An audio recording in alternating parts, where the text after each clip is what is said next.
Innocent Nizeyimana, ubumwe bw'abanyarwanda mu mateka yabo, igice cya kabiri, u Rwanda mu gihe cy'ubukoloni, gukomeza itanga ry'umwami Rudahigwa, amahirwe ku bakoloni.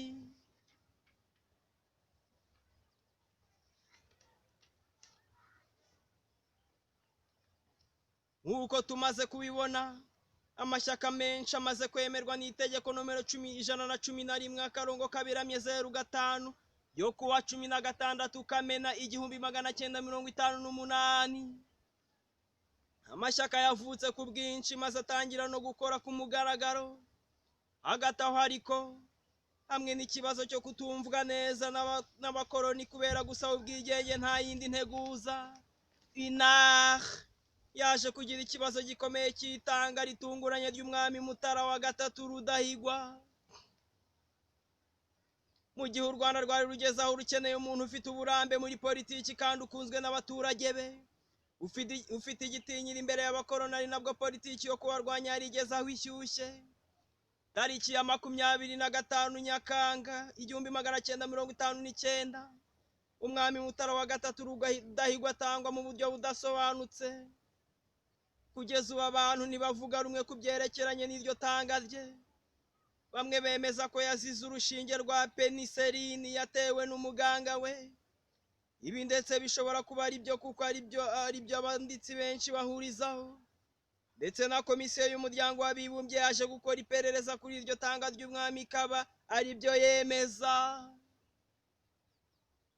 Umwanditsi Breckman we nawe mu gitabo cy'abivuga muri aya magambo: mu guteganya kujya muri Leta Zunze Ubumwe za Amerika kugira ngo ajye gusobanura mu muryango w'abibumbye impamvu igihugu cye gikeneye ubwigenge, ariko mu ibanga rikomeye, umwami Mutara ajya i Bujumbura kureba umuganga we w'Umubirigi, ariko kuko yasanze muganga we adahari, umusimbura niwe wamuteye inkingo za ngombwa mbere y'uko afata urugendo, ndetse amuvura n'ubundi burwayi busanzwe, nibwo yamuteye urushinge rwa peniseline, ahita amererwa nabi ndetse ahita amugwa mu maboko. Ababirigi bazabyita ko ari impanuka, nyamara banjye ko umugogo w'umwami upimwa kugira ngo hamenyekane impamvu zateye itanga rye. Umwanditsi Haruwa we avuga ko iri pimwa ry'umugogo w'umwami ryanzwe nabi n'umugabekazi. Alegisi Kagame nawe niko abivuga, ariko yemeza ko impamvu baryanze n'ubundi ryari gukorwa n'abazungu, kandi aribo bashinjwaga kuba aribo bamwishe, bityo kubikora no kutabikora bikaba byose byari kimwe. Abandi bemeza ko yaba yarazize uburwayi bw'umutima, ariko Haruwa we avuga ko akekwa impamvu eshatu. Ashobora kuba yarazize kuvira mu bwonko, ashobora kuba yarazize amarozi, hakaba naho havuga ndetse ko yaba yariyahuye akoresheje imiti. Amaze kubona ko aho politiki igeze imurenze, akanga gutsindwa nk'uko abami b'u Rwanda rwo hambere babigenzaga, kuko ngo iyo babonaga basumbirijwe biyahuraga aho gutabwa muri yombi n'umwanzi. Umwanditsi Antoine Nduwayezu avuga ko iyo adatanga abakoloni batari kuborohera kugera kuri gahunda yabo. Abivuga muri aya magambo: iyo adatanga uwo mwaka revolisiyo niba yarabaye, haba harabayeho amatora, UNAR igatsindwa itora, kandi hari abahutu batari bake icyo gihe, andi mashyaka nayo akagira intebe, ku buryo abahutu n'abatutsi wenda bajyaga kungana. Ibyo nkabivuga mbihereye ku myifatire ya Mutara ku bahutu isanzwe izwi, uburyo n'urupfu rwe rwababaje abahutu benshi.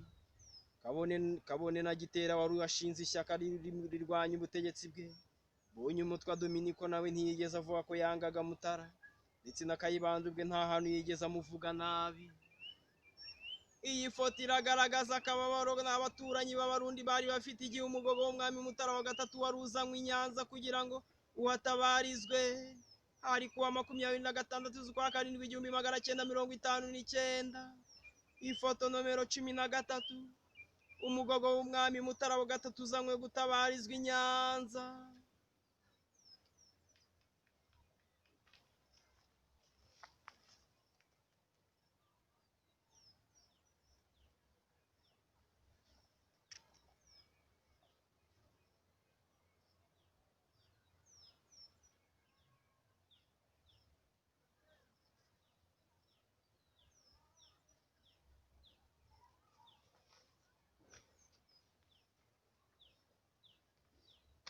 iyo foto yavuye muri dialogue trimestrielle numéro 188, la 50e commémoration de la mort de Rudahigwa, Minispoc, Kigali, avril, juillet 2009, urupapuro rwa 228 yafotowe na Rudi Press.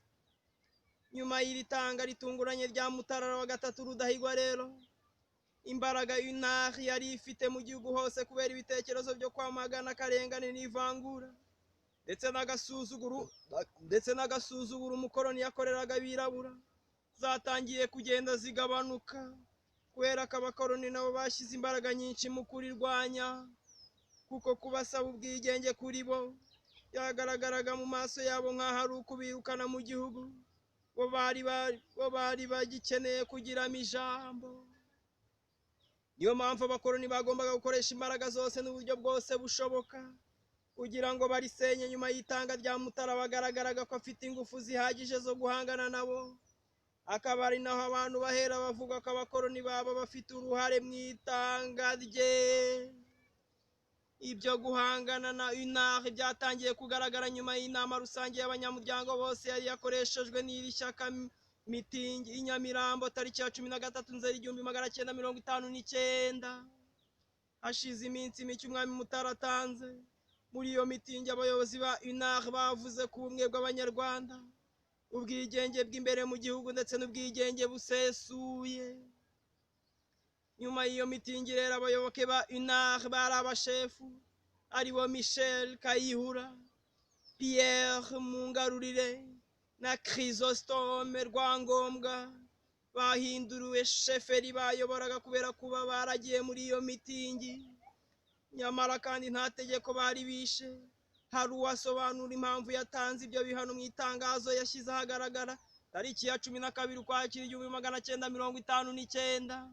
Muri aya magambo nk'uko tubibwirwa na Rutembesa mu nama yabereye i Kigali, amagambo atari meza yavuzwe ku butegetsi bw'Ububiligi, kandi hari abashefu batatu nabo bari muri iyo nama. Kuba barumvise uburyo politiki y'Ababiligi yavuzwe nabi ntibagira icyo babikoraho, kandi aribo bashinzwe kwishyira mu bikorwa mu masheferi bayobora. Twasanze ari ngombwa ko tubaha igihano cyo kubimura muri za sheferi bayoboraga bakajya ahandi. Umwanditsi Rutembesa mu gitabo cyakomeza avuga ko ibi bihano bitari binyuze mu mategeko, kuko itegeko ribuza abatware kujya mu nama z'amashyaka ryasohotse nyuma y'uko abo bashefu batatu bahawe biriya bihano. Abivuga muri aya magambo: biragaragara ko iki gihano cyahawe bariya bashefu nta tegeko namba cyari gishingiyeho, kuko kugeza iriya tariki cyatangiweho nta tegeko ryabuzaga abatware kujya mu nama z'amashyaka. Itegeko rya mbere ryo muri urwo rwego ryagiyeho nyuma y'uko ibyo bihano bitangajwe. Iryo tangazo rikaba ryarashyizwe ahagaragara tariki ya 13 Ukwakira 1959.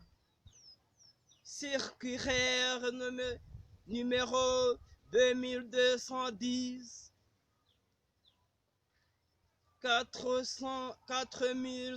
4950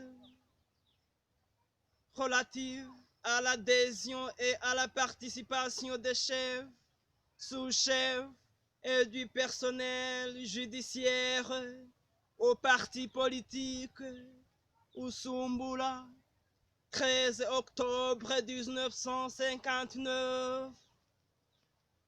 Aho mu ngingo yaryo ya gatatu n'iya kane byavugaga ko bibujijwe ku bashefu n'abasushefu kwifatanya ndetse no guha inkunga iyo ariyo yose ishyaka rya politiki rifite gahunda itemera politiki y'Ababiligi.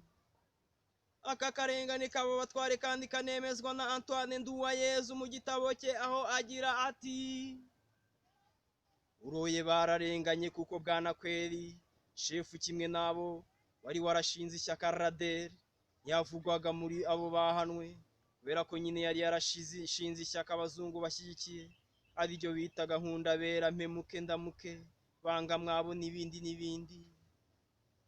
Kubera kutumvikana kwa UNAR n'Ababiligi mu gihe hari irindi tsinda ry'amashyaka bigaragara ko yari abashyigikiye, ababirigi bakomeje kugenda bitarura UNAR n'abayobozi bayo bamaze bafatanya ku mugaragaro n'abayoboke b'amashyaka bashyigikiye mu kurwanya UNAR. Muri za mitingi zabaga hirya no hino wasangaga abanyarwanda baracitsemo ibice bibiri, UNAR irwanya abakoloni, Parme Hutu, Aprosoma na HADER amashyaka bashyigikiye. Buri ruhande rero twabonaga mu rundi nk'umwanzi bahanganye ku buryo haburaga imbarutso ngo abanyarwanda bamarane. Ubwicanyi bw'igihumbi kimwe magana cyenda 59 n'uruhare rw'ababirigi muri ubwo bwicanyi